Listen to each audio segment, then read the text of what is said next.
Hey there, Heather, ho there. It's Jeff Cutter Diamond welcoming to yet another Cutter Top 10 sports video. And today we're looking at the NHL as I rock the Leafs jersey. And it's not about the Leafs, it's about the fact that we need to talk about the top 10 NHL players from my favorite um, position in hockey, and that's the top goalies of all time. I'm a bit of a goalie guy, everyone knows about that. So, anyhow, we're going to be doing the top 10 NHL goalies of all time. And by the way, there are one, two, three. Three of the top 10 did play for the Toronto Maple Leafs and all that. One of them longer than the others, but I'll talk about that later. Number 10 is Vladislav Tretiak, going off the board because Slava Tretiak was one of the best goalies around in the Soviet Union in the 70s and 80s. He was the main goalie for the Red Army team. He was there in 1972 in the Summit Series, almost single-handedly ruining the NHL players for Team Canada. And in 74, he got revenge on the WHA people. However, he brought Russian hockey to its successfulness and all that. He famously was actually lifted in 1980 after giving up a last-second goal in the first period of USA-Russia. They made it 2-2. He was yanked from Michigan. But anyway, Tretiak was pretty good. Even Montreal felt great and drafted him. And they like the 10th or 11th round. I can't remember. He obviously wasn't going to come to Canada. And then, of course, Tretiak's famous game in 1975 when he beat Montreal. Well, tied Montreal 3-3. He had a great goalie performance. Montreal was supposed to take down the Red Army team on New Year's Eve, 75, and didn't. Number 9, Ed Belfour. Belfour wore number 20 in honor of Tretiak after he left Chicago for San Jose. But Ed Belfour was a good goalie. He was undrafted. He played in the college ranks, I think. And then he came through in 1990 in the playoffs and was the main goalie. Before he was eligible for the Rookie of the Year. And then in 1991, he had a rookie year for the ages. 43 wins and helping Chicago win the President's Trophy for top regular season team in the top regular season team by points. And it helped that Chicago hosted the All-Star game too. So Ed Belfour was just the goalie that Chicago needed. Unfortunately, though, the North Stars beat them in 6 games in the first round because Chicago took too many damn penalties. Belfour would lead Chicago to the 92 Stanley Cup Finals but got swept by the Penguins. Belfour in 93 had a good season as well, but they lost to the Blues in the 4th straight, and he smashed his goalie stick on the crossbar. Then Belfour was traded from Chicago to San Jose. He spent half a year there and then went to Dallas in free agency, helped Dallas win the 1998 Stanley Cup. And then in 2002, he was part of the Leafs in his first season with the Leafs. No, sorry. Not sorry. In 2003, he was with the Leafs. And in his first season, he actually helped the Leafs do well against the Flyers in one of the longest series by time in modern history. Belfour was good for Toronto, then moved on to a few other teams, including Florida, and he was pretty good. Number 8 is Grant Fuhr. Grant Fuhr, to me, will always be a star goalie in the NHL. But the fact of the matter is that Grant Fuhr broke the color barrier. Goalies who were African American were few and far between. I mean, nowadays you have like Kevin Weeks to take a look at, Fred Brathwaite, and a few others, but not really as great as Grant Fuhr was. Fuhr played for Victoria in the Western Hockey League, was drafted in the first round, 8th overall, I think, by the Oilers in 1981. He came through as an 18-year-old. He even was one of the main goalies for Edmonton.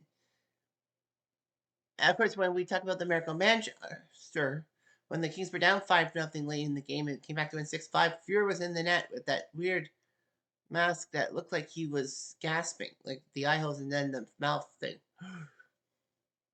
Anyway, so Grant Fuhr did that, and then he would wear kind of a hybrid mask that looked like it was like 2 halves put together, and then of course he would change to the normal goalie mask. But Grant Fuhr helped Edmonton out, winning the cups in 84, 85, 87, and 88. He was fantastic and all that. Unfortunately, Fuhr's personal life ruined him as he had a cocaine problem and was actually suspended for much of the 1990-91 season. Injuries would hurt him. Bill Ranford won the cup in 1990 without Fuhrer around, and Fuhrer ended up heading to Toronto in one of the biggest trades of all time, a 7-player deal between the Leafs and the Oilers in September 91 that sent Vincent Damphousse and Luke Richardson back to Edmonton. Fuhrer did all right for Toronto and then was traded in February 93 to Buffalo for Dave Andreychuk, and it worked out because Andreychuk could score the goals. Fuhrer could help Buffalo out, and he helped Buffalo sweep Boston in the first round of the playoffs before being swept themselves by Montreal. Fuhrer would get hurt, and Dominic Hasek would come in through, and we'll talk about that later. But yeah, Grant Fuhrer was just that damn good. And then he went on to LA, St. Louis, Calgary, and a few other teams afterwards. Number 7 is Mr. Goalie, Glenn Hall. Glenn Hall, who was one of the last stand-up goalies, like playing standing up and not really going downwards. Until I think he discovered the butterfly too. But anyway, Glenn Hall for Chicago played 502 consecutive starts. In this day and age, it would be like starting every game for 6 years. Most goalies can't last 70 games, much less 82. 84 this year. Well, stupid. But anyway, yeah, Glenn Hall was big and all that for Chicago and all that. Well, he was with Detroit and then was traded to Chicago because of some sour grapes or something, I think. Anyway, so Glenn Hall was Chicago personified. 1961, won the Stanley Cup with them, and then went to the expansion draft to St. Louis, helped the Blues make 3 straight Stanley Cup finals in 68, 69, and 70, but that was because the NHL made the rule that the original 6 would be one division and the 6 expansion teams would be another division. They changed, of course, in 71. So that's what happened. And Glenn Hall was a good goalie. Number 6 is Ken Dryden. Recently passed away, but Ken Dryden was pretty impressive. What might have been if Ken Dryden played more years. He was actually drafted in 1964 by Boston, and then he went to Cornell University to play university hockey. Their teams being very legendary and all that. His rights were traded from Boston to Montreal for a pair of players that didn't pan out. So that's pretty fast.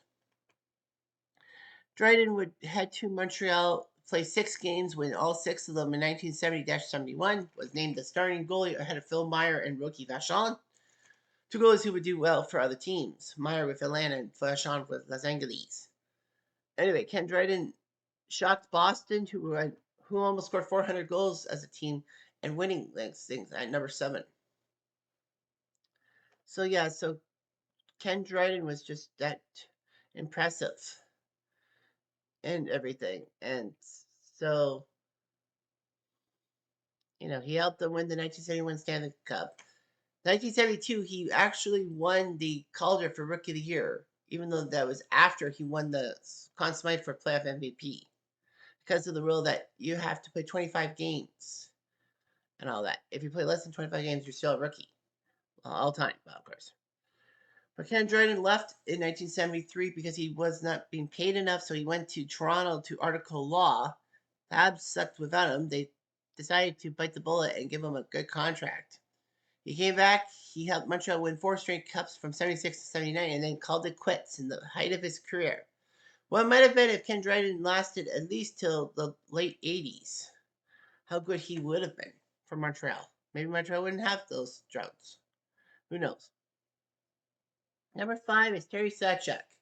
Terry Sawchuk was a star goalie for many teams, including Toronto. But yeah, he actually had a boyhood accident that saw his one arm be shorter than the other. He still did well. He got his older brother Jerry's goalie pads and all that, and played net. Sawchuk was known as moody and just full of bone chips in his arm that he had even taken out and kept them. Ugh. But yeah, so Terry Sawchuk did what he could and all that for Detroit. In 1952, he had that great performance leading the Red Wings to the Stanley Cup Finals and winning the cup. But he didn't give up a puck. He didn't give up a goal at the Olympia at home. 1955, he won the cup. And of course, that was the last Detroit Cup until 97. He was good and then was shipped off to Boston. And then he quit mid-season because he was having issues and had a mental breakdown. He managed to get back to Detroit in the 60s and then went to Toronto in what they called the intra-league draft, in which the Red Wings had to dump off a goalie, and they dumped off Sawchuk, and Toronto claimed him to be the tandem with Johnny Bower. Sawchuk won the Cup in 1967 with the Leafs, and then was taken by LA in the expansion draft, and he played for LA. Then the Rangers in 1970 when he basically got injured in a scuffle with Ron Stewart and died of a ruptured spleen. Sad ending. Number 4 is Jacques Plante. Jacques Plante is an icon and all that. He started out life with Montreal and in their system, taking over for a tired Jerry McNeil in 1953, helping them win the Cup that year. Plante was good. He was more than a flake because he would knit his own toques. He would play the puck outside the crease like most goalies wouldn't do that. He was dangerous. He was known as the third defenseman, if you will. But yeah, Jacques Plante was a pretty good goalie for the NHL and all that, and for the Habs, winning 5 straight cups from 1956 to 1960. However, his 5th cup was won with a mask on. November 1st, 1959, at Madison Square Garden, Montreal took on the Rangers, and Plante allegedly hurt Bathgate. So badly, Bathgate decided to backhand a puck into Plante's mush, as in his nose. So he did. Plante refused to go out on the ice without his mask and told Blake had to relent. And it worked. Plante went on a 15-game unbeaten streak. The mask was here to stay, and in 1963, he was traded to the Rangers alongside Doug Harvey for Gump Worsley. I went from the outhouse to the penthouse, if you will. So Plante went the other way, couldn't do well with the Rangers, decided to retire in 1965. He played junior hockey one game against the Russians with the Montreal Junior Canadiens, and then that rekindled his fire. In 1968, he came back out of retirement to back up Glenn Hall in St. Louis, and then Toronto had him for a short stint and all that. That was pretty impressive how the Leafs had Jacques Plante at one time, and Bertie Parent on our roster. Plante would be given away to Boston in 1973, and then, he played in the WHA, which was funny. Number 3 is Dominik Hasek. Dominik Hasek was this low-life player in the 10th round in 1983, drafted by the Blackhawks, even though that he couldn't leave Czechoslovakia because of the Iron Curtain and all that stuff. Hasek managed to get to North America once the Iron Curtain had folded. So he did all that,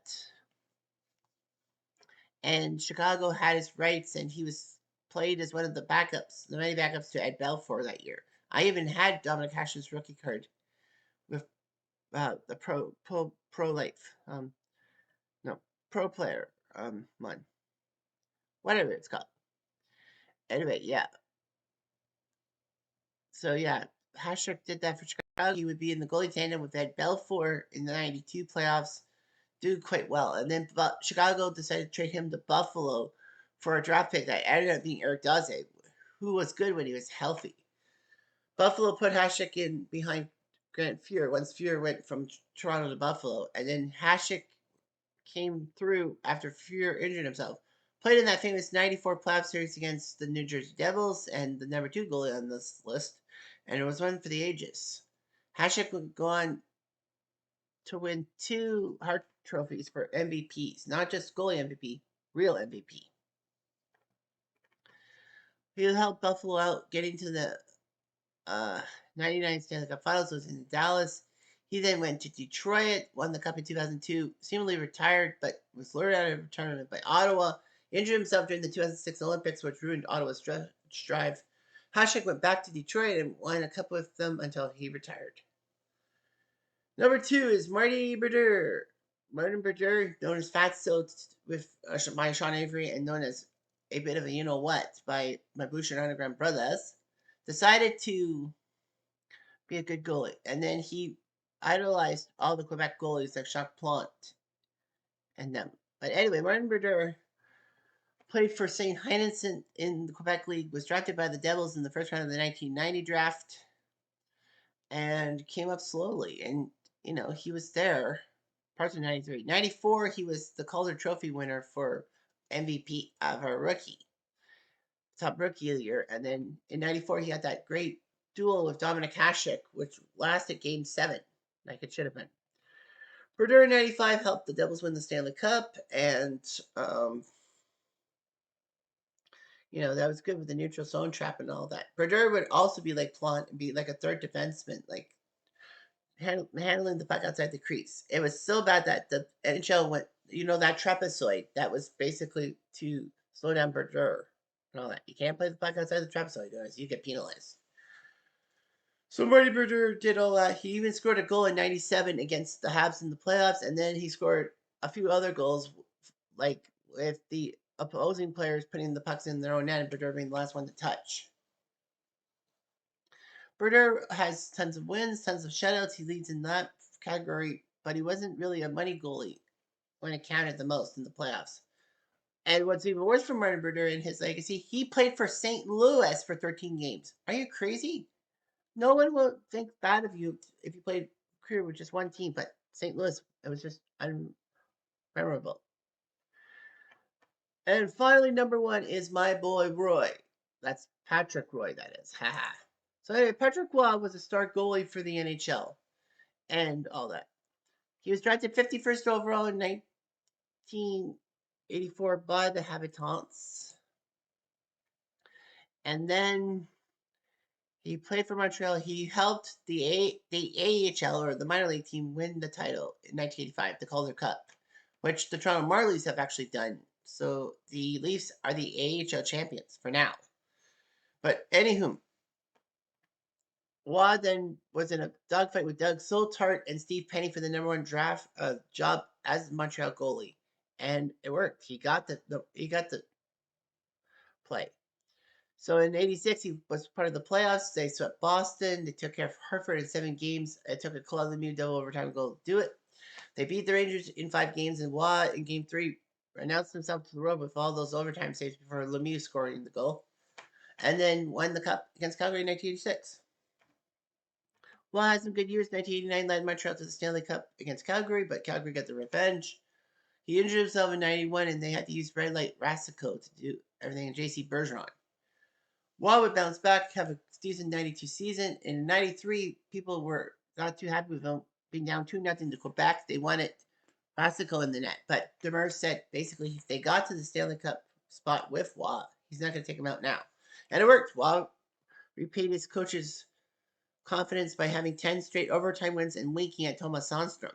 They won the Cup in '93. '94, he famously had to miss a game because of appendicitis and then came back with antibiotics and taped up and made 60 saves in Game 5, sending the Habs to a 3-2 series lead, which they blew. And then came 95-96 when Mario Trombe became the coach and had troubles with Waugh and all that. It led because Mario was trying to speak in English to his players, but called them, we have to be toast to toast with them, not coast to coast. Anyway, Patrick Waugh and Mario Trombe had their problems. December 2nd, 1995, everything blew up with Waugh giving up 9 goals and losing the game 11-1 to the Red Wings. But the Red Wings were a juggernaut. Tremblay left him in for way too long. Waugh went past him and then went to President Ronald Corey telling him that that's it. He's done in Montreal. And then they traded him to Colorado. They traded him to the Western Conference on purpose so that it doesn't hurt Montreal, but it kind of did because Colorado was the Quebec Nordiques the years before. But anyway, Colorado beat Detroit in the playoffs, won the '96 Stanley Cup. It was like, what the fuck? And then he did well, winning the 2001 Stanley Cup for Ray Bourque and retiring in 2003. Not really on top, thanks to Andrew Burnett's goal. But still, Patrick was my idol, and that's that. Anyway, I'm Jeff Diamond.